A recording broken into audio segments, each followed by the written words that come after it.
La Iglesia etíope adoptó toda esta literatura que incluía textos que nadie consideraba escrituras en aquel entonces y al parecer sin criterio alguno la incluyó absolutamente todo. Las últimas palabras de un monje etíope sobre Jesucristo plantean interrogantes que ningún púlpito occidental ha estado dispuesto a responder.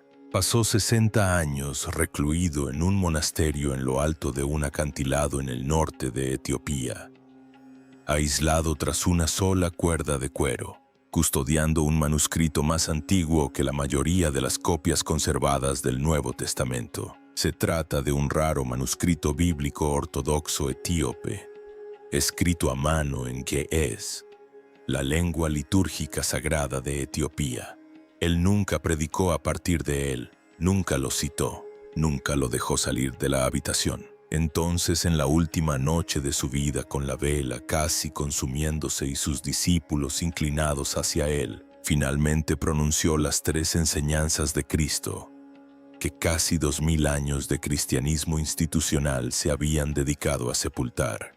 El anciano que está en el acantilado, el hermano Johannes, es quien sostiene el recipiente. Tiene 26 años.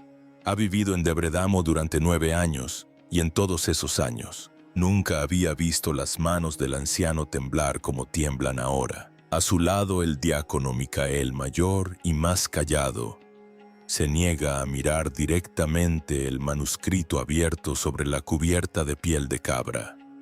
Las páginas son de pergamino.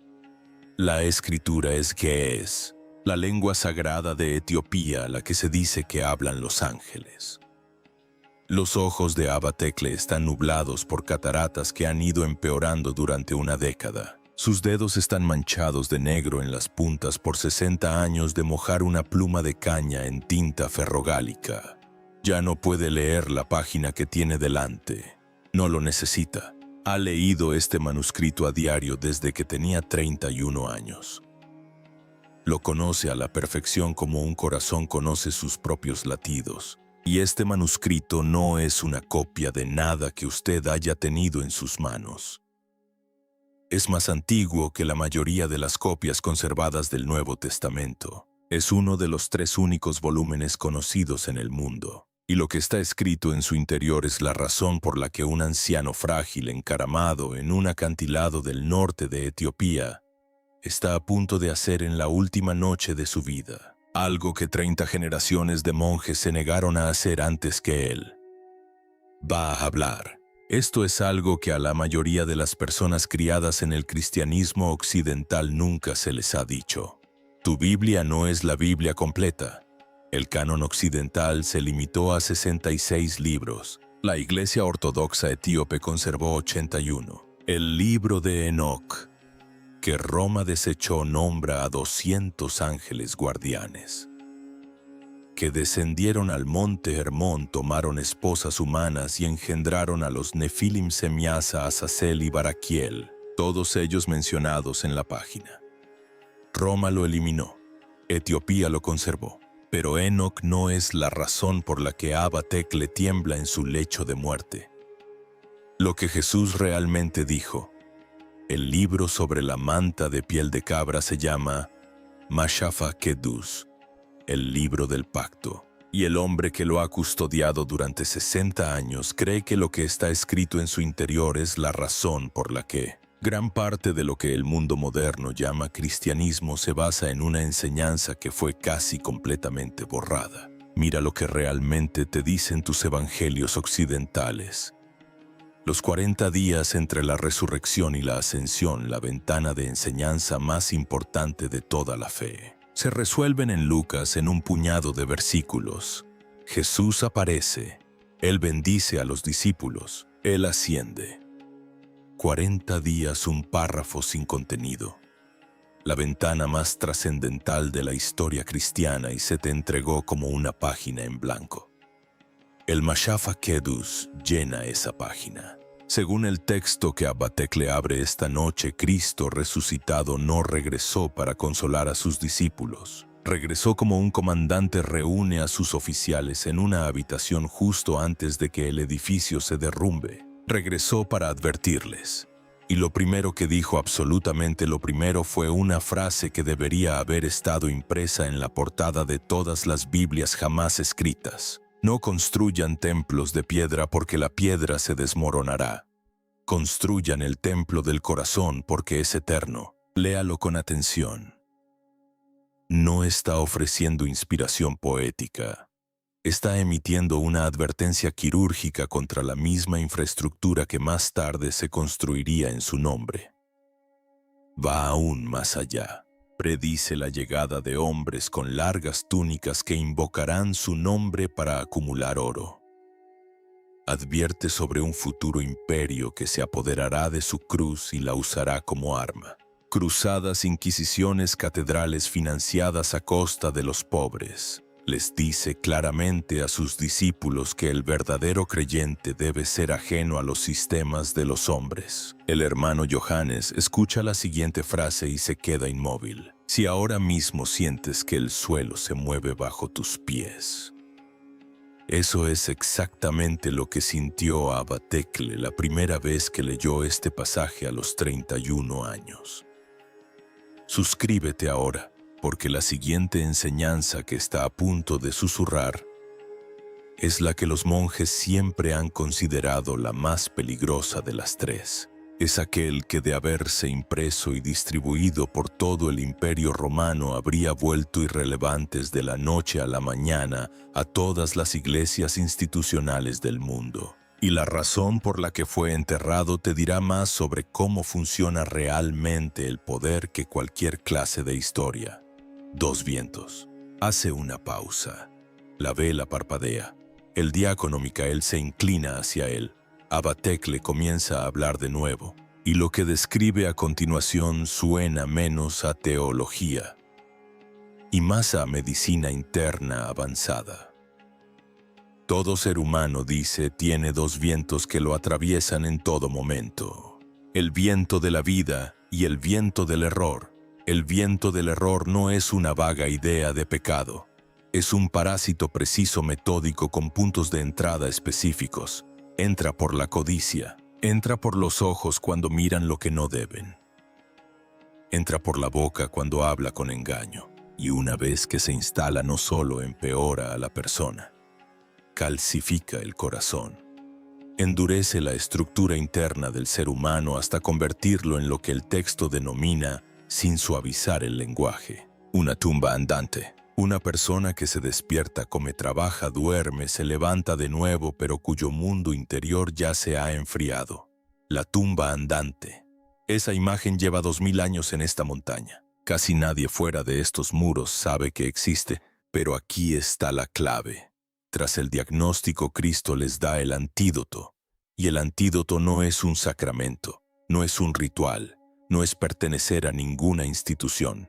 Él lo llama conocimiento. Conocimiento directo, interno y personal de la verdad, que no requiere intermediarios, ni sacerdotes, ni obispos que se interpongan entre el ser humano y lo divino. Les enseña a observar sus propios pensamientos como un guardia vigila la puerta de una ciudad. Atentos a lo que entra, atentos a lo que sale. Y entonces lo dice. El reino de los cielos está literalmente dentro del cuerpo humano, oculto en el silencio entre los pensamientos. Si la persona promedio en el Imperio Romano hubiera creído realmente eso, habría dejado de pagar los impuestos de los templos. Habría dejado de temer la excomunión. Habrían dejado de necesitar la maquinaria de la religión para gestionar su relación con lo divino. Se habrían convertido en el lenguaje de todos los imperios que han existido completamente. Incontrollable. Por eso el Mashafakidón tuvo que desaparecer. Esto es lo que Abba Tekle se ha asegurado de que sobreviviera durante 60 años. Pero la enseñanza más peligrosa, la que aún no ha dicho en voz alta, todavía está por llegar. La advertencia que enterraron. El hermano Johannes le pregunta al anciano si quiere agua. Él niega con la cabeza. Su respiración se entrecorta ahora.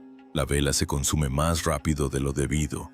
Los mira a los dos y les dice que lo que sigue es la frase que los monjes siempre han protegido con mayor celo. En el Mashafa Kidane, Cristo resucitado mira a sus discípulos, esos hombres que acaban de verlo morir y volver a la vida, y dice algo que no es consuelo ni profecía en el sentido más suave. La oscuridad vendrá y se reflejará en mi rostro. No era un monstruo que llegara en la noche ni un villano obvio. Era un engaño tan preciso, tan sofisticado arquitectónicamente que se parecería exactamente a él. Pronunciaría su nombre. Llevaría su cruz, construiría catedrales en su honor, escribiría sus palabras en las contraportadas de los mismos textos que usaría para controlar a la gente. Y fíjense, sería el instrumento exacto de destrucción espiritual que todo lo que él había enseñado pretendía evitar. El anticristo en este texto no es un futuro tirano en un trono, es un sistema, es una institución que se disfraza del hombre al que traicionó. Y los monjes de Debra Damo han creído durante 2000 años que este pasaje no describía algo que estaba por venir, sino algo que ya había llegado. Abba Tekle ha leído esas palabras 10 veces, y esta noche por fin cree que el mundo ha llegado al momento para el que fue escrito. El occidental que lo leyó. Hay un occidental que se ha acercado mucho.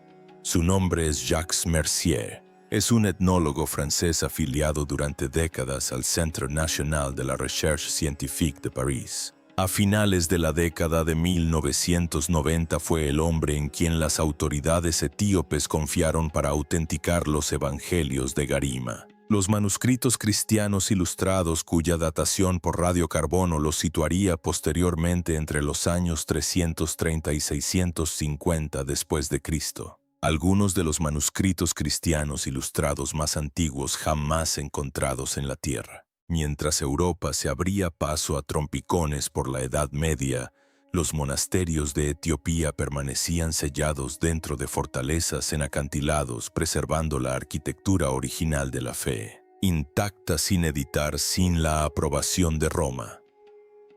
Mercier se encargó de los evangelios de Garima. Así ha hablado abiertamente del momento en que los tuvo en sus manos por primera vez, del silencio en la habitación, del temblor en sus propios dedos, de la constatación de que los manuscritos que tenía delante eran anteriores a casi todo lo que le habían enseñado que era fidedigno. El Mashafa Kedan solo ha sido leído en fragmentos por un puñado de eruditos occidentales, varios de ellos consultados en privado. Describen la misma reacción física que Mercier describió con los evangelios de Garima. Una especie de vértigo, la sensación de que el suelo de todo lo que creían conocer se movía bajo sus pies. Esa sensación es con la que Abba Tekle ha vivido cada día desde 1965. Ha construido toda su vida en torno a ella. Y lo que está a punto de contarles al hermano Johannes y al diácono Micael en los próximos 40 minutos ni siquiera es lo más peligroso de la habitación. Tzitz. Lo más peligroso es lo que yace enterrado bajo la tierra, el arca bajo la piedra. Etiopía ha insistido sin vacilar durante 3000 años en que el arca de la alianza está aquí guardada bajo llave en la iglesia de Nuestra Señora María de Sión en la antigua ciudad de Aksum. No como leyenda, no como metáfora, aquí bajo vigilancia ahora mismo. La historia está registrada en Kebra Nagast, Etiopía. La reina de Saba viaja a Jerusalén. Conoce a Salomón. Regresa a Etiopía con su hijo Menelik I. El primero. Cuando Menelik, ya adulto, regresa a visitar a su padre Salomón, le ofrece el trono de Israel. Menelik lo rechaza, pero no se marcha con las manos vacías. Él y sus compañeros reemplazan el arca en el lugar santísimo con una réplica y llevan la original de vuelta a África. Esto es lo que los relatos bíblicos describen que hacía el arca. Incineraba ejércitos, mataba a la gente al contacto si la tocaban sin autorización y liberaba fuego sin explicación natural. Cuando los estudiosos leen esos relatos no como mitología, sino como descripción técnica, el perfil de síntomas suena inquietantemente similar a algo que emite radiación sostenida. Y aquí está la parte que es muy difícil de descartar. Solo hay un guardián a la vez. Es elegido. Entra en la capilla. Nunca más volverá a salir de ella en el resto de su vida. Los visitantes que han observado la sucesión de guardianes a lo largo de generaciones reportan el mismo patrón deterioro de la vista, cataratas que se desarrollan prematuramente, palidez de la piel con el tiempo y una muerte que llega mucho antes de lo debido. Estos no son síntomas de una vida de oración. Son síntomas de una exposición crónica a algo que emite energía. Si ese objeto fuera simplemente una caja de madera cubierta de oro, nada de esto sucedería. Nada de esto. Los caballeros templarios viajaron a Etiopía en el siglo XII específicamente para encontrarla. No como peregrinos, sino como cazadores. Sus símbolos tallados aún se conservan en las iglesias rupestres de la Libela. Se fueron a casa sin ella. Etiopía, a diferencia de todas las naciones africanas, nunca fue colonizada. Cuando Italia llegó en 1896 con armas modernas y el pleno respaldo de un imperio europeo, fueron destruidos en la batalla de Adwa. Las iglesias que no deberían existir. Abatekle solo ha visto la Libela una vez en su vida. Tenía 29 años. Es el recuerdo al que ha vuelto con más frecuencia durante sus 60 años de vigilia. Porque la Libela no debería existir. El rey Lalibela no construyó 11 iglesias. Las esculpió en roca volcánica sólida. Catedrales enteras, ventanas, puertas, columnas, cámaras interiores sofisticados, sistemas de drenaje, todo tallado en piezas únicas y continuas de piedra. No ensamblado, no construido. Excavado del interior de una montaña. Esta no es una técnica que permita errores. Es imposible reparar una columna agrietada en roca sólida. Cada dimensión, cada decisión sobre la carga, cada espacio interior debía existir a la perfección en la mente del arquitecto antes de que un solo cincel tocara la superficie. Los ingenieros estructurales modernos han estudiado estos edificios. Su conclusión es que tallar las 11 utilizando herramientas del siglo XII habría requerido aproximadamente 40.000 trabajadores cualificados, trabajando continuamente durante más de un siglo. El proyecto se atribuye a un periodo de unos 24 años. Las cuentas no cuadran. Y fíjense en esto. La roca que se extrajo millones de toneladas de material volcánico ya no está. No hay rastro de escombros, ni de un vertedero, ni ninguna evidencia de a dónde fue a parar. La piedra estaba allí. Las iglesias están allí, la piedra no. Los monjes siempre han dado la misma explicación. Los trabajadores esculpían durante el día, por la noche según los textos.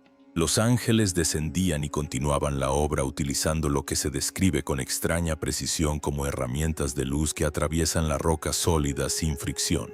Eso no es mitología, es una descripción de energía dirigida. La más famosa de las 11 es la iglesia de San Jorge. Una cruz perfecta tallada directamente en la tierra hasta que el techo queda al ras del suelo. Bajo todo el complejo se extiende una red de túneles completamente oscuros por donde los aspirantes al sacerdocio son enviados solos en completa oscuridad, guiándose por el tacto y el oído, mientras entonan cánticos. La teología de Mashafa Kedan está grabada en la propia arquitectura. Debes atravesar la oscuridad antes de que se te conceda la luz. Escaneos láser tridimensionales revelaron recientemente cámaras huecas bajo los pisos que permanecían cerradas desde hace 8 siglos. Los sacerdotes las describieron como el tesoro de los santos, oro, manuscritos, posiblemente las mismas herramientas utilizadas en la construcción original. Nadie ha recibido permiso para abrirlas. Abatakla sabe lo que hay dentro del linaje que borraron. En el cristianismo occidental Jesús no tiene descendientes. La historia termina en la cruz y continúa en el cielo. Su linaje, si es que existió, se considera irrelevante o teológicamente imposible. En Etiopía, ese silencio resulta culturalmente incomprensible. La dinastía salomónica de Etiopía gobernó durante casi 3.000 años desde aproximadamente el año 900 a.C. hasta 1974. un linaje real ininterrumpido. El último emperador Haile Selassie fue el gobernante número 225 de esa cadena. Su título oficial era el León Conquistador de la tribu de Judá, no un título honorífico poético, sino una pretensión legal, una pretensión genealógica, una línea biológica directa que se remonta al propio rey David. Aquí está el truco. Ese linaje no solo conecta a Etiopía con el Antiguo Testamento, sino que crea una superposición genealógica con el Nuevo Testamento que la teología occidental dominante no encuentra una manera clara de abordar. Si María, la madre de Jesús, pertenecía a la casa de David, y la dinastía real de Etiopía mantuvo el mismo linaje durante 3 milenios, entonces la relación entre Etiopía y Cristo no era teológica, era familiar, literal, rastreable, una relación biológica. Entonces la genética moderna entró en escena. Estudios de ADN de poblaciones etíopes han identificado marcadores genéticos antiguos del levante de la región que hoy comprende Israel y Siria, con una antigüedad aproximada de 3000 años. No se trata de una migración mitológica, sino biológica. Personas reales que abandonaron Jerusalén y se establecieron en Etiopía. Resulta que las tradiciones orales quedaron registradas en el propio genoma. Esta es también la razón por la que el cristianismo etíope se diferencia tanto de su contraparte occidental. Se observa el sábado como día de reposo, se practica la circuncisión al 8º día, y se siguen al pie de la letra las leyes dietéticas levíticas. La iglesia etíope no adoptó prácticas judías, sino que nunca las abandonó. Lo cual nos lleva a la idea que Abba Tekla considera la más peligrosa de todas. Si Jesús sobrevivió a la crucifixión y ciertos textos antiguos sugieren precisamente eso en silencio sin alardes. Y si necesitó desaparecer en un lugar que lo protegiera con sus vidas y no hiciera preguntas que Roma pudiera escuchar. ¿A dónde iría? ¿Qué mejor lugar que un reino gobernado por su propia estirpe? En las remotas tierras altas de Etiopía, las tradiciones orales hablan de un maestro que llegó del norte. Un sanador, un hombre cuya forma de hablar era diferente a todo lo que la gente había conocido. No lo llaman Jesús, sino el Maestro Justo. Ningún erudito externo ha podido explicar quién era el Maestro Justo. Abba Tekla, con los ojos cerrados ahora, y los labios moviéndose en ge'ez, lo sabe o cree saberlo. Y el dicho que se ha transmitido en la iglesia etíope durante siglos lleva el peso de un conocimiento que el resto del mundo ha olvidado. Occidente tiene el agua, nosotros tenemos el pozo. ¿Por qué ahora? El hermano Johannes formula la pregunta que ha temido hacer toda la noche. ¿Por qué ahora? ¿Por qué Abba Tekla rompe 60 años de silencio precisamente esta noche en esta habitación, con la vela casi apagada? El anciano abre los ojos, y la respuesta está en el propio texto. El Mashafa Kedus describe las condiciones del fin de los tiempos utilizando una frase en ge'ez, que se traduce en la medida en que lo permite el idioma como redes de ilusión. Un mundo hiperconectado pero fundamentalmente falso. Un lugar donde las personas se comunican sin voces físicas, donde ven sin ojos físicos, donde la información viaja más rápido que la verdad y la imagen fabricada reemplaza la realidad vivida. Dígame que eso no describe Internet, las redes sociales y la arquitectura inicial de la inteligencia artificial con una precisión que no debería ser posible en un texto de 2000 años de antigüedad. La teoría que subyace en la tradición monástica etíope es la siguiente. Los monjes no se limitaban a preservar las escrituras, sino que mantenían una publicación programada, un documento de emergencia diseñado deliberadamente para ser abierto en un momento crucial de la historia de la humanidad, cuando las condiciones descritas en el Mashafa Kedan estuvieran claramente presentes en el mundo. El detonante no era una fecha, sino una descripción. Y fíjense en esto, estamos viviendo precisamente esa situación ahora mismo.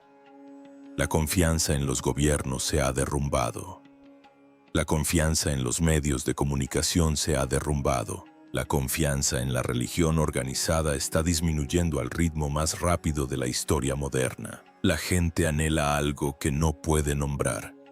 Algo directo sin intermediarios que no requiera una institución que se interponga entre ellos y la verdad.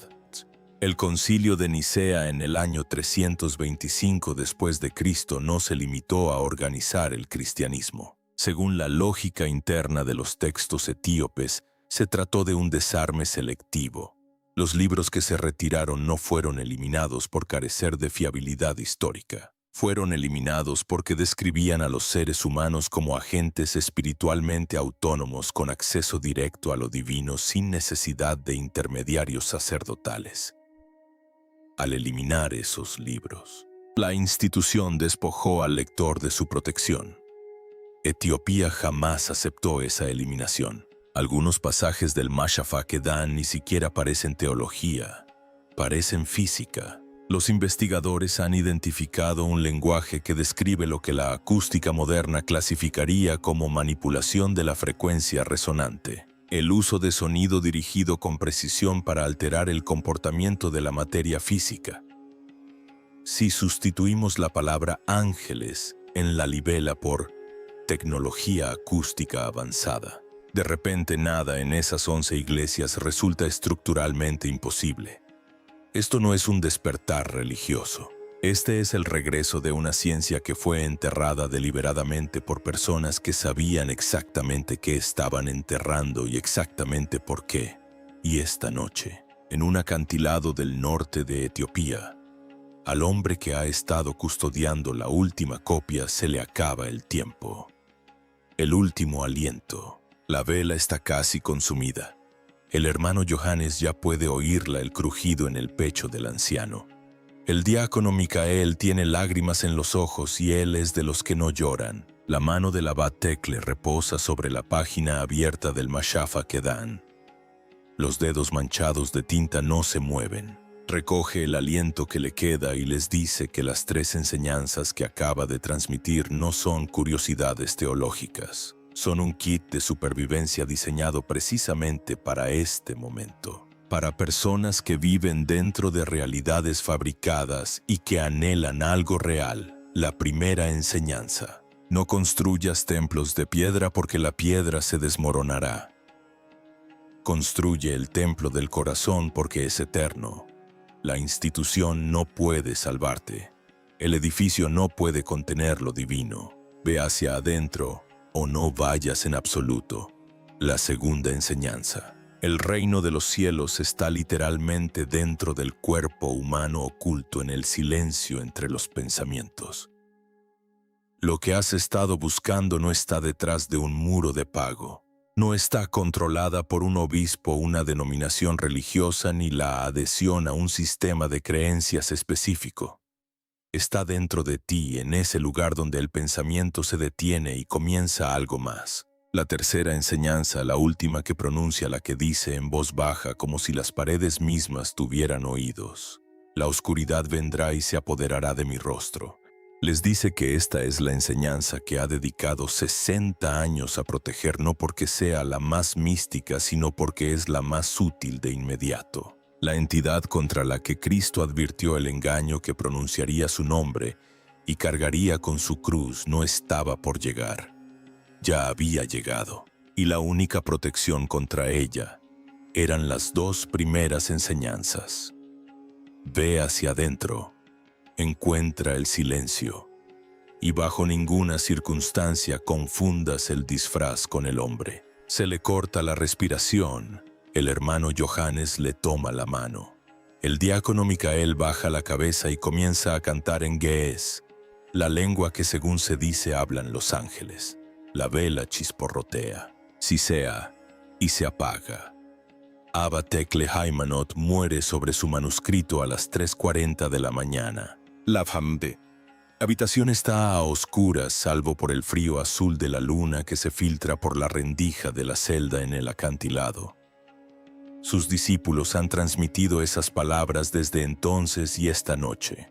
Por primera vez las habéis escuchado. Occidente tiene el agua, nosotros tenemos el pozo y después de 2000 años de silencio el pozo por fin está abierto. Si esas tres enseñanzas resonaron en tu interior, cuéntame cuál fue la que más te impactó. ¿Fue la del templo del corazón, la del silencio entre pensamientos o la advertencia sobre la oscuridad que ocultaba su rostro? Suscríbase ahora porque Abba Tekle Haymanot no rompió 60 años de silencio para que las personas que más necesitaban escucharlo pasaran de largo. Lo que protegió va mucho más allá de lo que hemos tratado esta noche, y el próximo capítulo es uno que la mayoría de la gente nunca estará preparada para escuchar.